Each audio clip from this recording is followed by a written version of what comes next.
Super star Rajinikanth Jailer block buster hit అయిన తర్వాత ప్రస్తుతం తన ఎల్సీయూ నుంచి వరుస బ్లాక్ బస్టర్లతో అదరకొడుతున్న సెన్సేషనల్ దర్శకుడు లోకేష్ కనకరాజ్ దర్శకత్వంలో కూలీ అనే సినిమా చేస్తున్నాడు. ఈ సినిమాలో టాలీవుడ్ కింగ్ నాగార్జున ఓ కీలక పాత్రలో నటిస్తోన్న విషయం సినీ లవర్స్ కు తెలిసిందే. అయితే కూలీ సినిమాలో కింగ్ నాగార్జున షూటింగ్ కు సంబంధించిన కొన్ని వీడియోలు సోషల్ మీడియాలో లీక్ అవ్వడంతో ఒక్కసారిగా మూవీ యూనిట్ అలర్ట్ అయింది. సోషల్ మీడియా వేదికగా ట్విట్టర్ లో దర్శకుడు లోకేష్ కనకరాజ్ రియాక్ట్ అయ్యారు. ఇప్పుడు ఈ విషయం ఫిలిం ఇండస్ట్రీలో హాట్ టాపిక్ గా మారింది.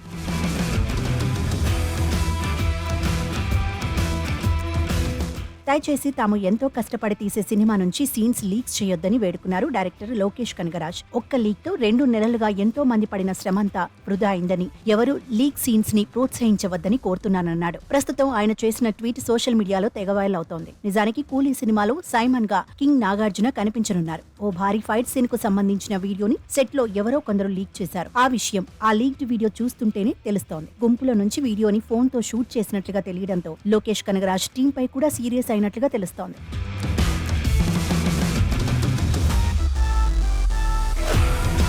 ఇకపోతే కూలీ సినిమా విషయానికి వస్తే సూపర్ స్టార్ రజనీకాంత్ కి ఇది 171వ మూవీ. సన్ పిక్చర్స్ నిర్మిస్తోన్న ఈ సినిమాలో సత్యరాజ్, సౌబిన్ షాహిర్, ఉపేంద్ర, శృతి హాసన్, మహేంద్రన్ వంటి నటులు ముఖ్య పాత్రలు పోషిస్తున్నారు. అయితే ఈ సినిమాపై కేవలం కోలీవుడ్ లోనే కాకుండా టాలీవుడ్ లో కూడా ఆసక్తి పెంచేలా మరింత స్టార్ పవర్ ను ఈ సినిమాకు జోడించడానికి కింగ్ నాగార్జునను ఓ ప్రత్యేక పాత్రకు డైరెక్టర్ లోకేష్ కనకరాజ్ సెలెక్ట్ చేశారు. కింగ్ నాగార్జున బర్త్డే స్పెషల్ గా ఇటీవలే ఆయన పాత్రను సైమన్ గా ఇంట్రడ్యూస్ చేశారు. అయితే కూలీ సినిమా నుంచి నాగ్ ఫస్ట్ లుక్ మంచి స్పందనను రాబట్టుకుంది. కళానిధి మారన్ నిర్మిస్తున్న ఈ చిత్రానికి టాప్ టెక్నీషియన్లు పనిచేస్తున్నారు. అనిరుద్ రవిచందర్ సంగీతం అందిస్తున్న ఈ సినిమా 2025లో విడుదల కానుంది.